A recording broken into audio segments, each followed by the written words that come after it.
আমাদের দেশের কিছু বাস কিনা নেতার চিন্তাধারা এরকম যে নেতা আমার হওয়াই লাগবে, যেই কোনোভাবেই হোক নেতা আমার হওয়া লাগবে, কারণ এর চেয়ে অল্প ইনভেস্টমেন্টে এর চেয়ে ভালো প্রফিটের ব্যবসা কিন্তু আর নাই ভাই।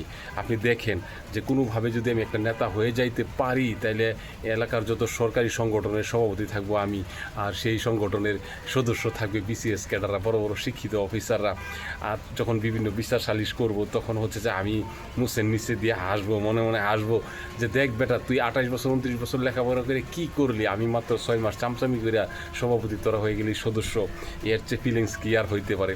তারপরে ধরেন এলাকার যত বিচার সালিশ আছে সেগুলো তো সব আমিই করব, কারণ আমি তো নেতা। বিচার সালিশ আমি করব, 2-3টা পোলাপান রেখে দিব, তোরা খালি পেঁচ লাগাবি, এটা ওর সাথে ওরটা ওর সাথে। এই পেঁচগুলো আবার আমি জানবো কার সাথে কার পেঁচ, আমি তো সবই জানি। তারপরে সন্ধ্যার সময় আমার কাছে সালিশ আসবে, দুই পক্ষ থেকে টাকা খাবো। আমার নেতা হওয়াই লাগবে, যেই কোনোভাবেই হোক নেতা কিন্তু হওয়াই লাগবে, মানে এটা কোনো ইয়ে নাই, এটার কোনো বিকল্প নাই। তারপরে মনে করেন রাস্তা দিয়ে হাইটা গেলে মানুষ একটু সম্মান করবে। আগে যে চুরি গুন্ডামি লুচামি বদমাইশি যাই করছে এগুলো সব কিন্তু ঢাকা বেড়ে যাবে, কারণ আমি তো নেতা। এরপরে মনে করেন যে রিক্সায় উঠলে রিক্সা ভাড়া নিবে না, পোলাপান বলবে যে ভাই উঠছে রিক্সায়, এটা সেটা।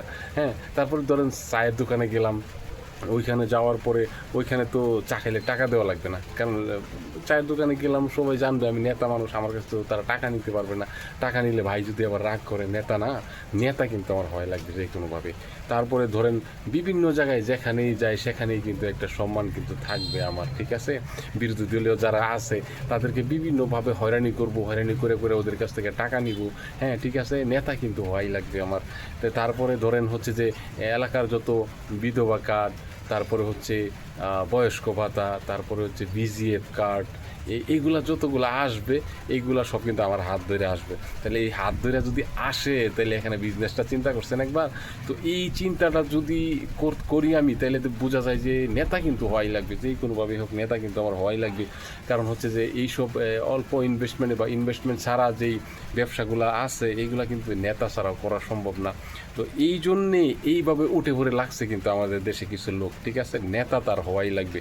কিন্তু ভাই একটা জিনিস চিন্তা করে দেখছেন আপনি কখনো, যে আপনি যে জনগোষ্ঠীর নেতা হইতে চাচ্ছেন সেই জনগোষ্ঠীর দায়িত্ব সম্পূর্ণ আপনার উপরে, সেই জনগোষ্ঠীর সুখ দুঃখের দায়ভার কিন্তু আপনার উপরে বিশ্বাস করে কিন্তু আপনাকে তারা সামনে এগিয়ে দিচ্ছে।